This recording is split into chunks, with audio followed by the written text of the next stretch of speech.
This is Nilofer Siddiqui from Axis Institute और आज हम डिस्कस करेंगे द ग्रिफिथ एक्सपेरिमेंट। इस एक्सपेरिमेंट में फ्रेडरिक ग्रिफिथ ने ये चीज़ बताई या ये चीज़ अपने एक्सपेरिमेंट से प्रूव करा कि there is some material present in living organisms जो जब ट्रांसफर होगा from one organism to the other organism उसके कुछ कैरेक्टर्स भी ट्रांसफर होंगे और इसको हम ट्रांसफॉर्मिंग प्रिंसिपल क्यों बोलते हैं। ट्रांसफॉर्मिंग प्रिंसिपल इसलिए क्योंकि यहाँ पे आपको एक बैक्टीरिया का ट्रांसफॉर्मेशन होता हुआ दिखेगा, वो आपको चेंज होता हुआ दिखेगा। क्यों? क्योंकि उसके अंदर कोई मटेरियल हमने इंसर्ट हो गया बाय एक्सपेरिमेंट। क्या था वो एग्जैक्टली आपको भी समझ में आ जाएगा जब हम एक्सपेरिमेंट्स को स्टार्ट करेंगे, लेकिन उसके पहले थोड़ा सा बैकग्राउंड समझ लेते हैं। देखिए इन्होंने एक्सपेरिमेंट किया था on a bacteria called streptococcus pneumonia. Class 12 में ही आप लोग एक चैप्टर पढ़ेंगे ह्यूमन हेल्थ एंड डिजीज, जहाँ पे आप लोग बहुत सारे डिजीजेस के नाम पढ़ेंगे, बैक्टीरियल, वायरल, प्रोटोजोअल डिजीजेस। तो वहाँ पे आप लोग पढ़ेंगे कि pneumonia is a disease which is caused by two bacteria, streptococcus pneumonia और हीमोफाइलस इन्फ्लुएंजा। तो उन्होंने वही बैक्टीरिया चूज किया फॉर एक्सपेरिमेंट जो न्यूमोनिया कॉज करता है, स्ट्रेप्टोकॉकस निमोनिया। अब आपने ये भी पढ़ा होगा क्लास 11 में कि सम बैक्टीरिया सॉलिटरी अकेले रहते हैं और कुछ बैक्टीरिया कॉलोनी फॉर्म करते हैं। स्ट्रेप्टोकॉकस आल्सो फॉर्म्स कॉलोनीज और वो कॉलोनीज दो तरीके की होती हैं। देयर आर एस कॉलोनीज जैसे हम एस स्ट्रेन भी बोलते हैं, एंड देयर आर कॉलोनीज और आर स्ट्रेन। अब हम इस एस और आर स्ट्रेन को बोलते हैं।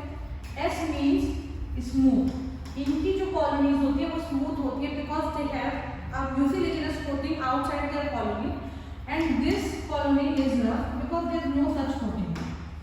और जो स्मूथ स्ट्रेन होता है या जो स्मूथ कॉलोनी होता है उस कॉलोनी के बैक्टीरिया आर इन्फेक्शियस और disease causing, but this R strain is non infectious और नॉन वायरुलेंट। अब इस एक्सपेरिमेंट में क्या किया कि उन्होंने पकड़ा एक चूहा और उस चूहे के अंदर इंजेक्ट करा दी एस स्ट्रेन ऑफ स्ट्रेप्टोकॉकस। अब जाहिर है आपको मैंने बताया कि एस स्ट्रेन क्या है, इन्फेक्शियस है। तो जब उन्होंने माउस के अंदर एस स्ट्रेन डाला तो माउस क्या हुआ, माउस मर गया। इन्होंने जब माउस के अंदर लिविंग एस स्ट्रेन डाला तो माउस मर गया। जब उन्होंने माउस के अंदर लिविंग आर स्ट्रेन डाला तो माउस मरा नहीं, मतलब कि एस स्ट्रेन इन्फेक्शियस है, आर स्ट्रेन इन्फेक्शियस नहीं है। अब इसके बाद उन्होंने क्या किया कि जो एस स्ट्रेन था उसको उन्होंने किल कर दिया बाय हीट। उन्होंने उस एस स्ट्रेन को हीट से किल कर दिया और फिर उस डेड एस स्ट्रेन को जिसको हीट से किल किया है उस डेड एस स्ट्रेन को माउस के अंदर इंजेक्ट किया। अब एस स्ट्रेन क्या है, इन्फेक्शियस है तो माउस मरना चाहिए था, लेकिन हमने कैसा एस स्ट्रेन डाला, हमने डेड एस स्ट्रेन डाला और डेड बैक्टीरिया इन्फेक्शन कॉज नहीं कर सकता, कोई भी डेड ऑर्गेनिज्म इन्फेक्शन कॉज नहीं कर सकता। ठीक है, अब जो है ये डेड ऑर्गेनिज्म जो हमने इसके अंदर डाला माउस के अंदर डेड एस स्ट्रेन, तो माउस मारा नहीं। ठीक है, मतलब कि डेड स्ट्रेन से कोई फर्क नहीं पड़ेगा। इसके बाद हमने क्या किया कि लिविंग आर स्ट्रेन को मिक्स किया विथ डेड एस स्ट्रेन। उन्होंने लिविंग आर स्ट्रेन को डेड एस स्ट्रेन के साथ मिक्स किया और फिर इंजेक्ट किया इनटू द माउस। ठीक है, तो अब लिविंग आर स्ट्रेन डाला है, हमने यहाँ पे ही देख लिया था कि लिविंग आर स्ट्रेन माउस को इन्फेक्ट नहीं करेगा और डेड एस स्ट्रेन भी माउस को इन्फेक्ट नहीं करेगा क्योंकि वो डेड है। लेकिन जब लिविंग आर स्ट्रेन और डेड एस स्ट्रेन को मिक्स करके हमने माउस के अंदर इंजेक्ट किया तो माउस का डेथ हो गया। मतलब कि लिविंग डेड एस स्ट्रेन में कोई ना कोई ऐसी चीज रही होगी। इसके कहने का मतलब क्या है, बेसिकली ग्रिफिथ ने क्या बोला कि लिविंग डेड एस स्ट्रेन में कुछ तो ऐसा मटेरियल रहा होगा जो कि ट्रांसफर हो गया into the living R strain और उस मटेरियल ने इस लिविंग आर स्ट्रेन को ट्रांसफॉर्म कर दिया into S strain meaning infectious. इसी वजह से इस एक्सपेरिमेंट को बोलते हैं ट्रांसफॉर्मिंग प्रिंसिपल, क्योंकि पूरा experiment was based on a concept called transformation कि लिविंग आर स्ट्रेन जो है वो ट्रांसफॉर्म हो गया, चेंज ये एक्सपेरिमेंटल। लेकिन ग्रिफिथ ये नहीं बता पाए कि वो मटेरियल क्या है। अब वो मटेरियल कुछ भी हो सकता था, प्रोटीन हो सकता था, कार्बोहाइड्रेट्स हो सकता था, डीएनए हो सकता था, कुछ भी हो सकता था, आरएनए हो सकता था।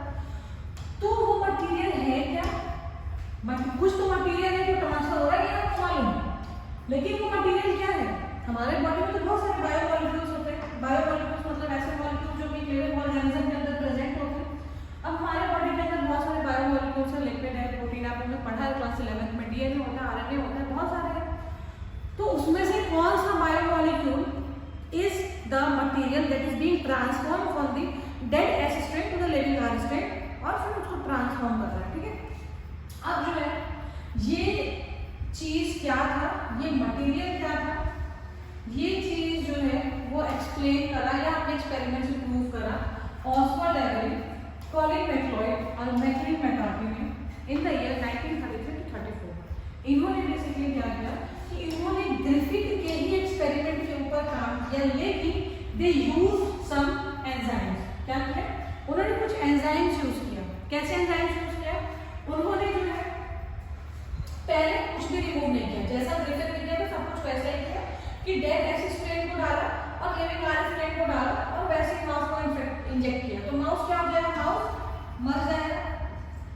वो तो हमने ग्रिफिथ के एक्सपेरिमेंट में देख लिया था, क्योंकि ट्रांसफॉर्मेशन हो गया आर स्ट्रेन का इनटू डी एस स्ट्रेन। अब इन्होंने क्या किया कि इन्होंने यहाँ पर डाला एक एंजाइम कॉल्ड प्रोटीएज, मतलब वो एंजाइम जो कि प्रोटीन को डाइजेस्ट कर दे, प्रोटियोलिटिक एंजाइम, प्रोटीन को डाइजेस्ट करने वाला एंजाइम। आपने क्लास 11 में पढ़ा है डाइजेशन एंड एब्जॉर्प्शन चैप्टर में। अब यहाँ पे क्या होगा कि प्रोटीन डाइजेस्ट हो जाएगा, तो मतलब protein remove from the mixture of dead S strain and living R strain. इसके बाद भी क्या होगा कि माउस मर जाएगा, इसके बाद भी माउस मर जाएगा। अब इसका मतलब क्या हुआ?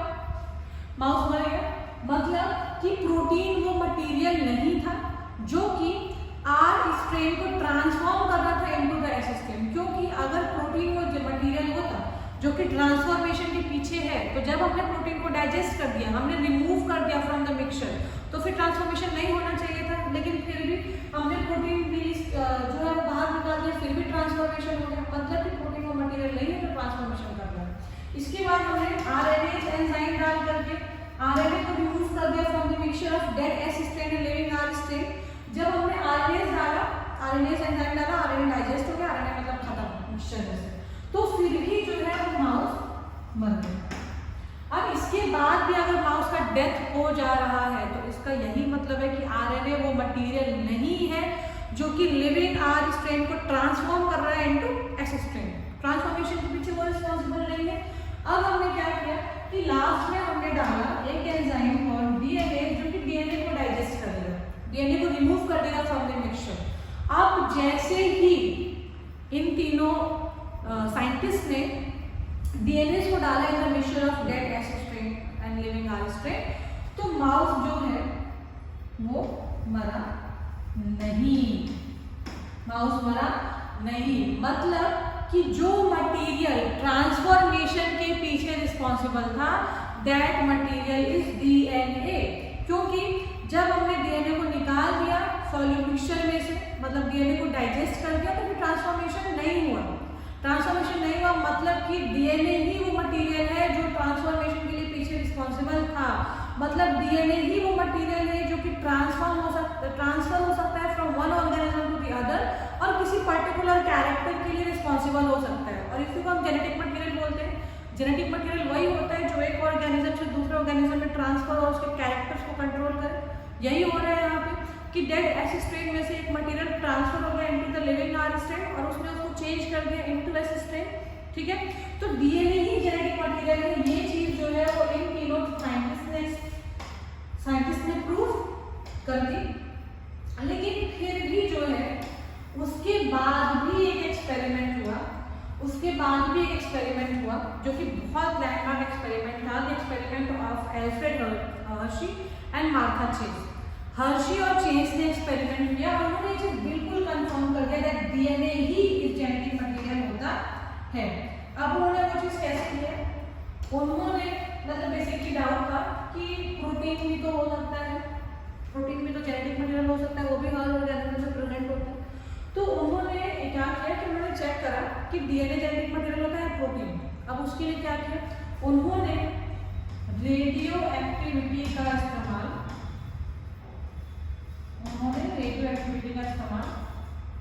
किया। अब रेडियो एक्टिविटी का इस्तेमाल कैसे किया? फर्स्ट केस में उन्होंने एक्सपेरिमेंट्स को दो केसेस में, दो फेजेस में किया। फर्स्ट फेज में उन्होंने प्रोटीन को रेडियो एक्टिव बनाया by adding radio active sulphur, क्योंकि प्रोटीन में डाइसल्फाइड बॉन्ड्स होते हैं। आप लोगों ने पढ़ा होगा क्लास 11th में कि जो टर्शियरी स्ट्रक्चर होता है ऑफ द प्रोटीन या जो क्वाटर्नरी स्ट्रक्चर होता है उसमें हाइड्रोजन बॉन्ड्स होते हैं और डाइसल्फाइड बॉन्ड्स होते हैं, आयनिक ब्रिजेस होते हैं, वान डेर वाल्स फोर्स होता है, तो सल्फर प्रेजेंट होता है इन प्रोटीन। तो पहले क्या किया उन्होंने, रेडियो एक्टिव सल्फर डाला जिससे कि प्रोटीन रेडियो एक्टिव हो गया। इसके बाद सेकेंड केस में उन्होंने जो है वो रेडियो एक्टिव फॉस्फोरस डाला, क्योंकि डीएनए में फॉस्फोरस होता है। तो हमने पढ़ा है पहले कि डीएनए में न्यूक्लियोटाइड होता है और उसमें एक पेंटोज शुगर होगा, फर्स्ट कार्बन पे एक बेस होगा और फिफ्थ कार्बन पे फॉस्फेट ग्रुप होगा। तो उन्होंने डीएनए को रेडियो एक्टिव बनाया by adding radio active phosphorus. और यहाँ पे जिस ऑर्गेनिज्म को उन्होंने यूज किया that organism was bacteriophage. Bacteriophage मतलब वो वायरस जो कि बैक्टीरिया को इन्फेक्ट करता हो। उन्होंने बैक्टीरियोफेज को निकाला, उसको यूज किया। और फर्स्ट केस में उन्होंने बैक्टीरियोफेज के प्रोटीन कोड को, आप लोगों ने पढ़ा है क्लास 11th में द स्ट्रक्चर ऑफ वायरसेस, कि बाहर जो है प्रोटीन कोड होता है और अंदर जो है उनका जेनेटिक मटेरियल होता है। ठीक है, तो फर्स्ट केस में उन्होंने प्रोटीन कोड को रेडियोएक्टिव बनाया और सेकंड केस में जेनेटिक मटेरियल को रेडियोएक्टिव बनाया। अब जब उन्होंने प्रोटीन कोड को रेडियोएक्टिव बनाया और उसके बाद बैक्टीरिया को इन्फेक्ट किया और कुछ टाइम बाद बैक्टीरिया को चेक किया तो बैक्टीरिया में उनको कोई रेडियो एक्टिविटी नहीं मिली। बैक्टीरिया में उनको कोई रेडियो एक्टिविटी नहीं मिली। अब हमें ये मालूम है कि वायरसेस जब भी किसी सेल्स को इन्फेक्ट करते हैं तो they transfer their genetic material to the cell, to the target cell और इन्फेक्टेड सेल। अब अगर जो है जेनेटिक मटेरियल प्रोटीन होता, अगर जेनेटिक मटेरियल प्रोटीन होता तो इन बैक्टीरिया में हमको रेडियो एक्टिविटी दिखनी चाहिए थी, लेकिन हमको वो दिखाई नहीं दी। मतलब कि प्रोटीन जेनेटिक मटेरियल नहीं है। ये चीज सेकेंड फेज में कंफर्म हो गई। सेकेंड फेज में हमने डीएनए को रेडियो एक्टिव किया। अब जब ऐसे बैक्टीरियोफेज से हमने इन्फेक्ट किया बैक्टीरिया को, तो हमने बाद में देखा कि आफ्टर इन्फेक्शन बैक्टीरिया सेल्स के अंदर रेडियो एक्टिविटी दिखी। हमें बैक्टीरिया सेल्स के अंदर रेडियो एक्टिविटी दिखी। इसका यही मतलब है कि डीएनए ही वो मटेरियल है जो कि ट्रांसफर हो सकता है from one organism to the other और दूसरे को चेंज कर सकता है, ट्रांसफॉर्म कर सकता है, उसके कैरेक्टर्स को कंट्रोल कर सकता है। तो हर्शी चेज एक्सपेरिमेंट में, एल्फ्रेड हर्शी और मार्था चेज के एक्सपेरिमेंट में ये चीज कंफर्म हो गई that DNA is the genetic material. Clear?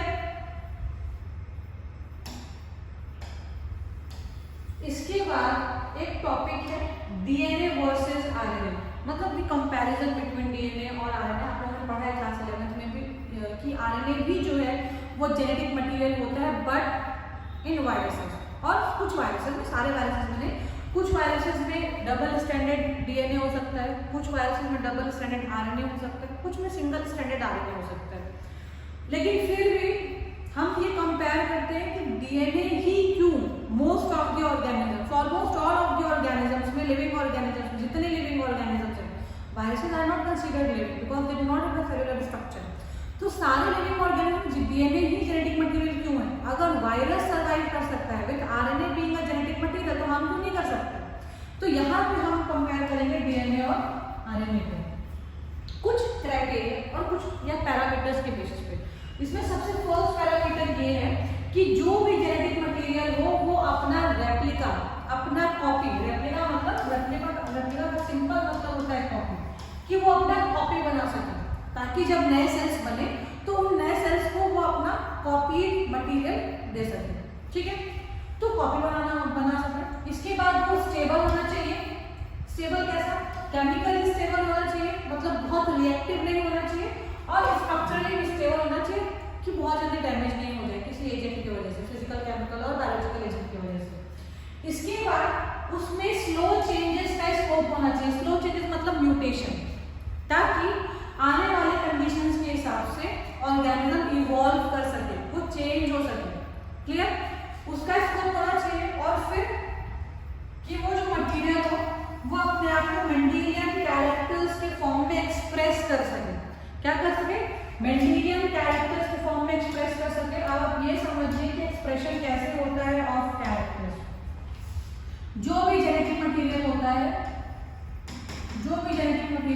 है वो बनाता है protein, and then these proteins affect the processes of our body and does control the characters of an organism or an individual। मतलब हम सिंपल ये करें कि अपना प्रोटीन बना सके, तभी वो अपने आप को एक्सप्रेस कर पाएगा। अब एक बार डिटेल में इन पैरामीटर्स के ऊपर हम डीएनए और आरएनए को जज कर लेते हैं या कंपेयर कर लेते हैं। तो फर्स्ट आपका पैरामीटर या क्राइटेरिया ये है कि दोनों ही अपने कॉपीज मतलब जेनेटिक मटेरियल अपना कॉपीज बनाना चाहिए, उसके पास ये एबिलिटी होना चाहिए कि वो अपना कॉपीज बना सके। तो डीएनए के पास भी एबिलिटी होता है कि वो अपना कॉपीज बना सकता है और आरएनए के पास भी एबिलिटी होता है, दोनों के पास ये एबिलिटी है कि they can make their replica और they can make their copies. तो यहाँ पे तो दोनों बराबर है। इसके बाद सेकेंड जो आपका क्राइटेरिया है वो ये है कि दोनों केमिकली और स्ट्रक्चरली स्टेबल होनी चाहिए। यहाँ पे डीएनए का पलड़ा हो जाता है भारी। क्यों पलड़ा भारी हो जाता है? क्योंकि डीएनए जो है वो ज्यादा स्टेबल है इफ कंपेयर टू आरएनए। उसके पीछे रीजन आप लोगों को जब मैंने स्टार्टिंग में पढ़ाया था पेंटोज शुगर का स्ट्रक्चर, तो मैंने आप लोगों को बताया था कि डीएनए और आरएनए दोनों के पेंटोज शुगर्स बहुत सिमिलर होते हैं, बिल्कुल एक जैसे होते हैं। बस डिफरेंस इतना होता है कि डीऑक्सीराइबोज में ये जो सेकेंड कार्बन है यहाँ पे एक हाइड्रोजन ग्रुप होगा, हाइड्रोक्सी की कमी होगी, और राइबोज शुगर में आरएनए का जो शुगर होगा वहाँ पे सेकेंड कार्बन पे एक हाइड्रोक्सी ग्रुप होगा। इसी वजह से हम इसको बोलते हैं डीऑक्सी, मतलब deficiency of A hydroxy group, और इसको हम बोलते हैं राइबोज शुगर, और ये होता है डीऑक्सीराइबोज शुगर। अब ये जो राइबोज शुगर का सेकेंड कार्बन पे ये जो हाइड्रोक्सी ग्रुप है, this hydroxy group is highly reactive, और इस हाइड्रोक्सी ग्रुप के हाईली रिएक्टिव होने के वजह से ही आरएनए का structure is not as much chemically stable as the structure of DNA. तो यहाँ पर डीएनए बेटर है because it is chemically more stable, chemically structurally more stable because it is less reactive. अब जो है आपका आता है थर्ड क्राइटेरिया। थर्ड क्राइटेरिया ये है कि म्यूटेशन का स्कोप होना चाहिए, but that mutation has to be slow. क्यों? क्योंकि अगर किसी लिविंग ऑर्गेनिज्म में, कॉम्प्लेक्स लिविंग ऑर्गेनिजम्स में अगर बहुत फास्ट चेंजेस होते हैं तो फिर हम अडाप्ट नहीं कर पाएंगे अपने एनवायरनमेंट, हम सर्वाइव नहीं कर पाएंगे, हम उस चेंज को टॉलरेट नहीं कर पाएंगे। आप लोग पढ़ेंगे इसी क्लास में आप लोग पढ़ेंगे मॉलिक्यूलर प्रिंसिपल्स ऑफ इनहेरिटेंस के लास्ट पार्ट्स में जेनेटिक डिसऑर्डर्स, और आप वहाँ पे देखेंगे कैसे म्यूटेशन होने की वजह से हमारे बॉडी में डिसऑर्डर्स हमको देखने को मिलते हैं, डिसऑर्डर्स का एक्सप्रेशन होता है और इवन डेथ भी हो जाता है इन एक्सट्रीम केसेस। तो हम कॉम्प्लेक्स ऑर्गेनिजम्स इतना फास्ट म्यूटेशन नहीं टॉलरेट कर सकते, और आरएनए में बहुत फास्ट म्यूटेशंस होते हैं, लेकिन डीएनए में म्यूटेशन इतना फास्ट नहीं होता, स्लो चेंजेस होता है because it is more stable then RNA. आप लोगों ने देखा भी होगा, आप लोगों ने अभी कोविड का केसेस देखा था, आप लोगों ने देखा था कि बार बार कोई वेरिएंट आ रहा है, बार बार नए वेरिएंट्स आ रहे हैं। नए वेरिएंट्स इसीलिए आ रहे हैं क्योंकि उसका genetic material is showing faster rate of mutation, जो हमारा नहीं शो करता है। ठीक है, तो हमको चेंजेस नहीं, we need mutation, we need changes, but we need slow changes. हमको रैपिड या फास्ट चेंज नहीं चाहिए, और वो हमको प्रोवाइड करता है डीएनए। आरएनए बहुत फास्ट चेंज प्रोवाइड करता है जो हम नहीं टॉलरेट कर सकते, तो इस केस में भी डीएनए इज बेटर। अब फोर्थ आपका पैरामीटर ये था कि जेनेटिक मटेरियल अपने आप को एक्सप्रेस कर सके in the form of Mendelian characters, अपने आप को कैरेक्टर्स के फॉर्म में एक्सप्रेस कर सके। अब उसके लिए क्या है? प्रोटीन बनाना आना चाहिए, प्रोटीन बनाएगा तभी कैरेक्टर्स को कंट्रोल करेगा। अब डीएनए जो है वो अपना प्रोटीन खुद नहीं बना सकता, उसको आरएनए की जरूरत है। आप लोगों को सेंट्रल डॉग्मा में मैंने यही पढ़ाया था कि डीएनए से आरएनए बनता है और फिर आरएनए से प्रोटीन बनता है। डीएनए से आरएनए बनने को हम बोलते हैं ट्रांसक्रिप्शन, और आरएनए से प्रोटीन बनने को हम बोलते हैं ट्रांसलेशन। अब डीएनए प्रोटीन बनाएगा लेकिन डायरेक्टली नहीं बना सकता, उसको जरूरत है आरएनए की। डीएनए खुद अपना प्रोटीन डायरेक्टली नहीं बना सकता, उसको जरूरत है आरएनए की टू मेक प्रोटीन्स। लेकिन आरएनए अपना प्रोटीन डायरेक्टली बना सकता है बिना किसी दूसरे बायोमोलिक्यूल के हेल्प के। तो यहाँ पे आरएनए का पलड़ा हो जाता है भारी। लेकिन फिर भी हमको ऐसा जेनेटिक मटेरियल चाहिए। हमारे लिए ज्यादा इंपॉर्टेंट पैरामीटर क्या है? हमारे लिए ज्यादा इंपॉर्टेंट पैरामीटर ये है कि हमारा जो जेनेटिक मटेरियल हो वो स्टेबल हो, और स्टेबल होने के साथ साथ कुछ स्लो चेंजेस को भी अलाउ कर दे। अनस्टेबल नहीं होना चाहिए, और ये ना हो कि बहुत चेंजेस हो रहा है तो बहुत जल्दी हो रहा है। हमको चेंजेस चाहिए लेकिन स्लो चेंजेस चाहिए, और हमको स्टेबल स्ट्रक्चर चाहिए टू सर्वाइव। तो वो चीज़ हमको डीएनए ही दे पाता है। तो कंक्लूजन यही निकलता है कि DNA is better for functioning as the genetic material. RNA भी जेनेटिक मटेरियल फंक्शन कर सकता है लेकिन कॉम्प्लेक्स ऑर्गेनिजम्स में नहीं कर सकता। इसके बाद लेकिन जेनेटिक इंफॉर्मेशन को यूज करने के लिए या प्रोटीन्स बनाने के लिए, ट्रांसमिशन के लिए, उसको ट्रांसफर करने के लिए आरएनए इज बेटर। ये कंक्लूजन निकलता है।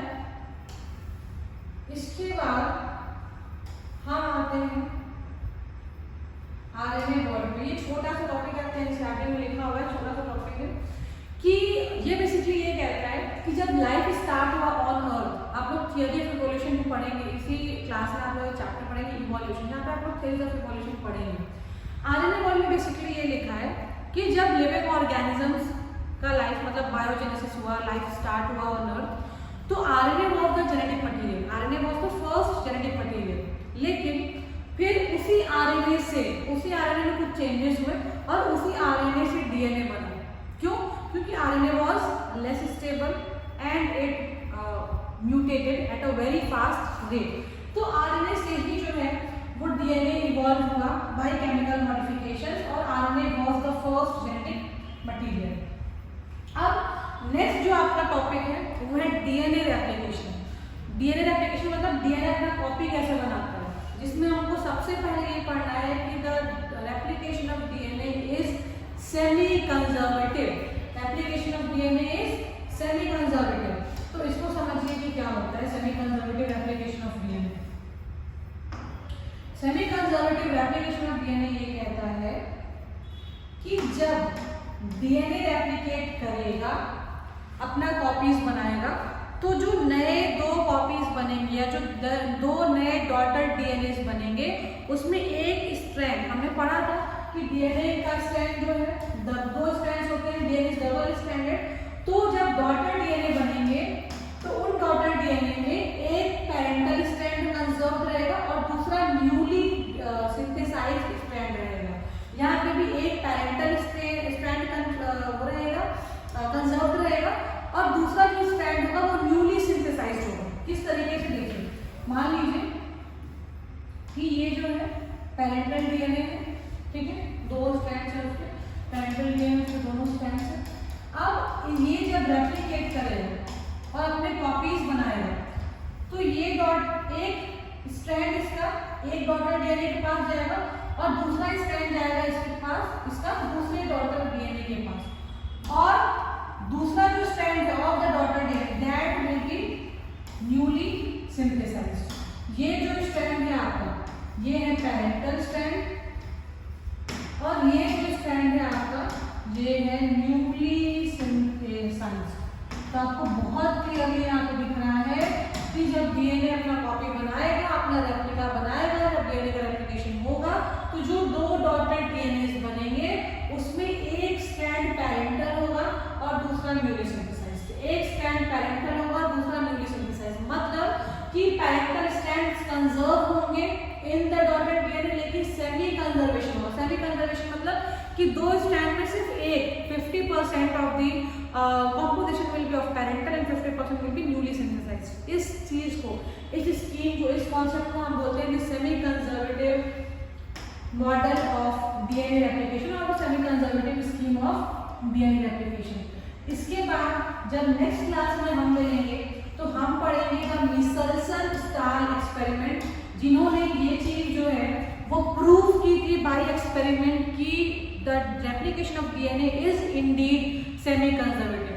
रेप्लिकेशन ऑफ डीएनए जो है वो सेमी कंजर्वेटिव होता है। One strand is parental and the other is newly synthesized in a daughter DNA. So आज के लिए बस इतना ही। नेक्स्ट क्लास में जब हम मिलेंगे तो हम मिचेल्सन-स्टाल एक्सपेरिमेंट से स्टार्ट करेंगे। Thank you very much and have a nice day.